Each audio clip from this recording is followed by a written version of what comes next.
everyone, welcome back. Today I'll be sharing 5 easy ways to elevate your makeup.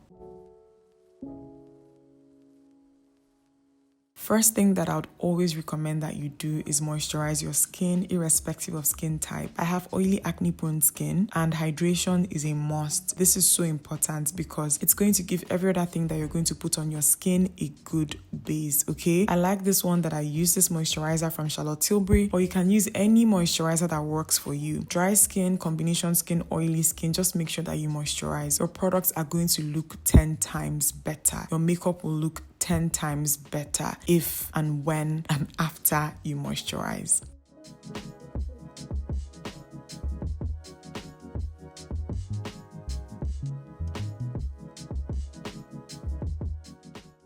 Another step that is non-negotiable in my household is priming your face and your skin. This is so extremely important for someone with my skin type, and I live in a hot, humid country. So if I don't do this, you can always tell my makeup will start slipping and sliding. It's extremely important that I use a good primer. Find and use one that works for your skin type. This one works for my oily, acne-prone skin.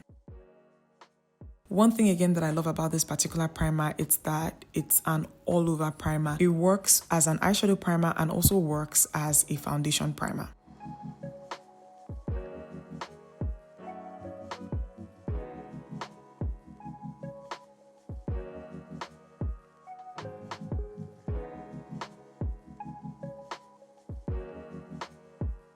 I went on ahead to do my eyeshadow off camera. If you want a tutorial for it, just click here. The next thing that we're going to move on to now is placement, guys. And placement for about 3 different things, 3 key things. First would be concealer, okay? First, you want to start out by using a concealer that is about 2 shades lighter than your skin tone. I like to just apply this concealer in the areas that you guys are seeing now. I don't do a full application underneath my eyes. Maybe I used to do that back in 2016-15. I don't do that anymore. So it's just important that you place the concealer this way. With this and with a good concealer, you're going to get good coverage. It's not going to look too much and it's going to make blending so easy for you.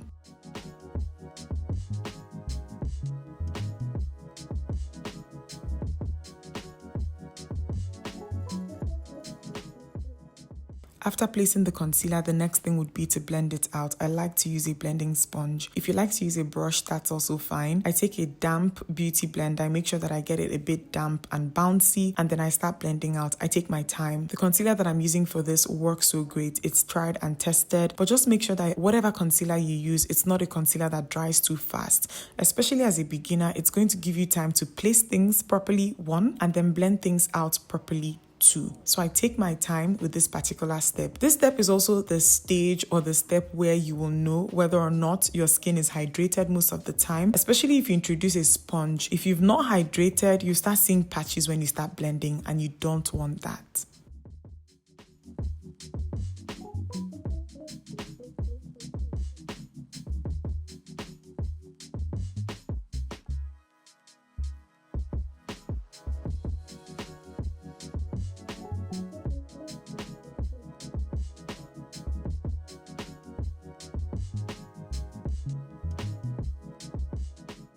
Once that concealer is well blended, I move on to contour. I love to use a cream contour product, and I like to apply it straight with my blending brush. I don't do lines and then blend out. I just apply it straight with my blending brush.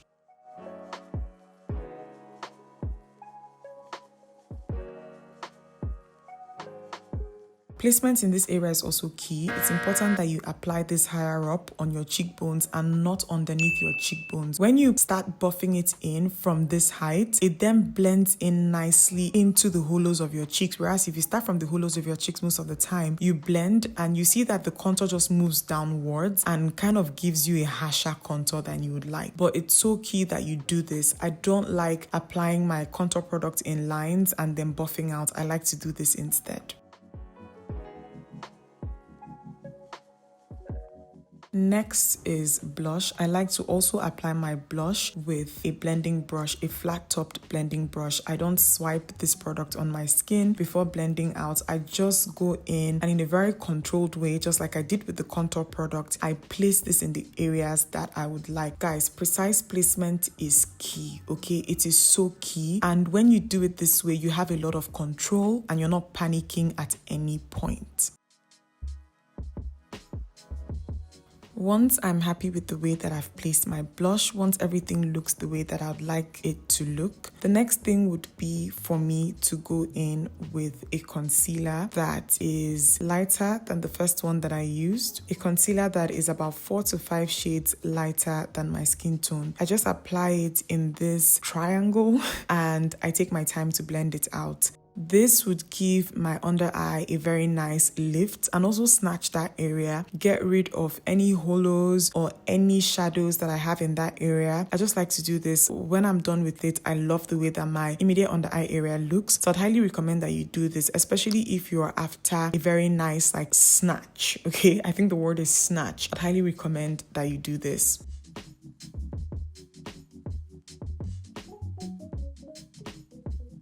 Once I've blended the concealer out, I'll just go back in with a brush and I'm going to use that brush to also just merge where the concealer meets the blush that I applied earlier. Some people like to do blush last because of this. I don't mind blending out the edges. I go back in with the cream contour product that I used earlier and I use this to define the sides of my nose. This contour product works. It's not super dark, so it works in this area as well. I like to do this with a fluffy eyeshadow brush. You can use any type of brush that you like for this, but the most important thing is that it's a brush that gives you control, okay?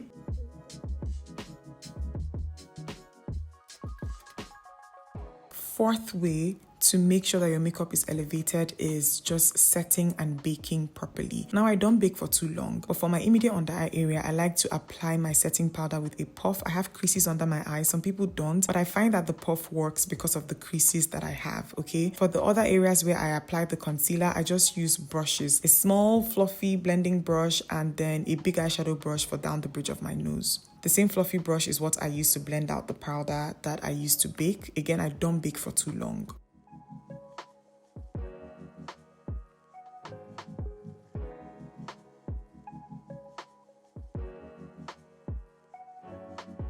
I also go in with a bronzer and I use that to set that cream contour product that I applied. This is so key. I use a darker bronzer, okay, for my temples and underneath my cheekbones.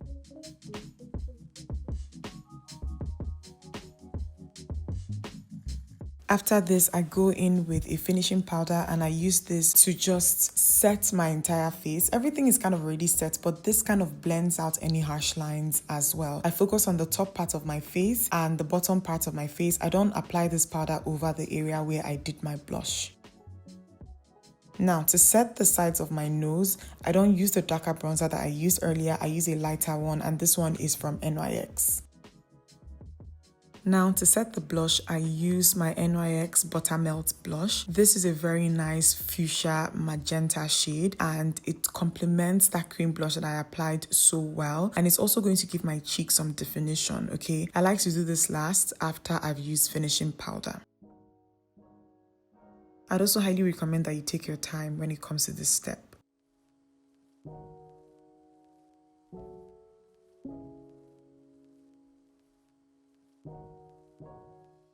Lastly, what you want to do is to use a setting spray to lock everything in. I really love the Huda Beauty one. I love the way that it feels. I love the fact that it doesn't make my face tight. And I love the fact that it gets rid of that powdery look that your makeup tends to get after you've just done it. Once your setting spray is dry, that's honestly it. You guys can see me pointing out the placement. I'm really happy with the way that everything looks. If you learned anything when it comes to this video, give it a thumbs up. Comment as well and subscribe if you're not yet subscribed. I'll see you in the next one.